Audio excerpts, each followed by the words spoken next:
New this morning, just over a week after that dramatic plane crash in Gaithersburg, we have the NTSB report shedding light on what happened. So you'll remember that plane crashed into a utility tower, knocking out power to thousands of people in Montgomery County. All right, Evan Kozloff read through that report this morning. He joins us live in Gaithersburg. So Evan, give us the nuts and bolts of this report. What are we learning?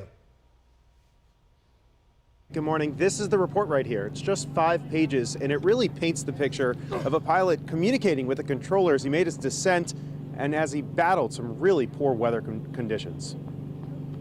A new report outlines what was happening in the minutes before that dramatic plane crash just before 5:30 on November 27th. Reading in part, dark night instrument meteorological conditions prevailed in the area, with variable winds of 4 knots and significant fog as well. According to the report, the pilot, 65-year-old Patrick Merkel, was in communication with the controller as he made his descent. He was advised to follow one approach to the airport, but the pilot, quote, expressed a preference to take another route. The report reading in part, quote, the pilot made a series of left and right turns, near course reversals, or continued established headings as the controller repeatedly requested that the pilot turn to a different heading. Conditions were so poor at the time that another plane reported to the controller that, quote, visibility was below minima and requested to land at another airport. The report even references our reporting, how the pilot told our Bruce Leshan that the fog made it look like pea soup.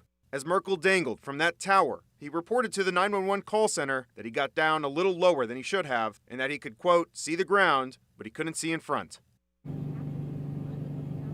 So it's worth noting that this is just a preliminary report. The NTSB usually takes about 1 to 2 years to do a complete investigation. But again, it starts to tell the story of a pilot facing some really difficult weather conditions and definitely fortunate to be alive. Reporting here in Gaithersburg, Evan Kozloff, WUSA 9. Back to you guys.